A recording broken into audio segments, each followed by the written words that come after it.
परीटो principal का शायद आपने नाम सुना हो. It's a very interesting concept. Vilfredo परीटो ने 1896 में एक स्टडी की इटली के अंदर, जिससे उसको मालूम हुआ कि इटली की 80% लैंड जो है वो 20% लैंड ओनर्स के पास है. इसके बाद उसने एक और बात रियलाइज़ की कि उसके गार्डन में जो पीज़ के प्लांट्स थे, मटर के प्लांट्स थे, उनमें 20%, उनमें 80% जो आउटकम था, जो आउटपुट था, जो प्रोडक्शन थी, वो 20% प्लांट्स से आ रही थी.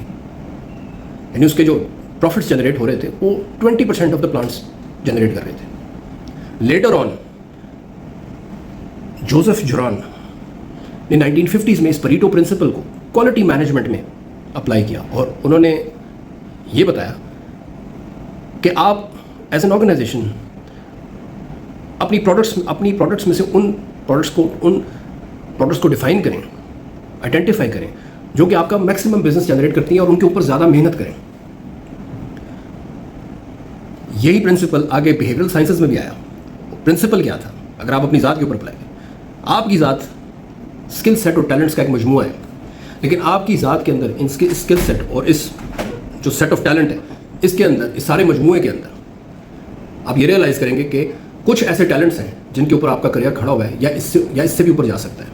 जैसा कि कुछ लोग बोलते बहुत अच्छे हैं, कुछ लिखते बहुत अच्छे हैं, कुछ एनालाइज बहुत अच्छा करते हैं, कुछ के पास टेक्निकल स्किल्स बहुत अच्छी होती हैं, कुछ के पास ऑफिस स्किल्स बहुत अच्छी होती हैं. मेरे एक बॉस थे पिछली जॉब में, और शायद वो टेक्निकली इतने साउंड नहीं थे जितने उनके बाकी पीयर्स थे, लेकिन he went to the top.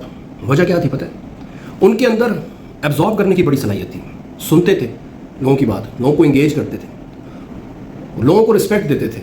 Technical knowledge तो उनके पास था, लेकिन ये इमोशनल स्टेबिलिटी जो उनके पास थी वो उनको ऊपर ले गई. कंपनी गोरों के पास थी, गोरे जाते जाते उनको सीनियर पोजीशन पे छोड़ के चले गए, प्रमोट करके चले गए. वजह यही थी कि उनके अंदर इमोशनल स्टेबिलिटी बहुत थी, डिसीजन बहुत अच्छे लेते थे.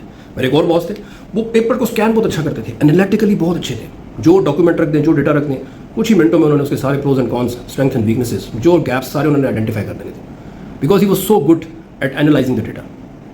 इसी तरह आपके अंदर भी कुछ ऐसी सलाहियतें हैं जो शायद आपको भी नहीं मालूम, लेकिन अगर आप उनको आइडेंटिफाई करें, उनको एक्सप्लोर करें, आइडेंटिफाई करें, तो आपको अंदाज़ा होगा कि आपको बहुत ऊपर लेके जा सकती हैं. It could be something connected to your listening skills. आप शायद बोलते बहुत अच्छा हो, एनालाइज बहुत अच्छा करते हो, आपके अंदर टेक्निकल स्किल्स बहुत अच्छी हो. अपनी उन स्किल्स को आइडेंटिफाई करें, अपनी उन स्ट्रेंथ्स को आइडेंटिफाई करें, उनके ऊपर मजीद मेहनत करें. और अगर आपको लग रहा है कि वो ऑलरेडी आपको बेनिफिट दे रही हैं, उनके ऊपर मजीद काम करें. अपने आप को एक्सप्लोर करें, अपनी ज़ात को एक्सप्लोर करें. अपने आप को एक्सप्लोर करना सबसे अहम है. और फिर अगर आपको लगता है कि ये एक चीज़ आपकी स्ट्रेंथ है और ये आपको बेनिफिट दे सकती है, उस पर मजीद काम करके अपने करियर को बूस्ट अप करें. यूट्यूब पे कई लोगों की वीडियोस, कई बड़े फेमस व्लॉगर्स हैं दुनिया के, शुरू में इनको कोई सक्सेस नहीं मिली थी ज़्यादातर को, लेकिन फिर एक वीडियो हिट हुई और उनकी सारी वीडियोस चल गई. परीटो प्रिंसिपल, एक वीडियो ने सारी वीडियोस चला दी.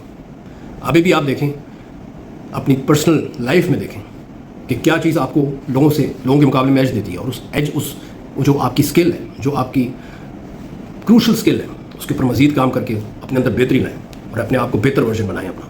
Thank you very much. Take care. Good day.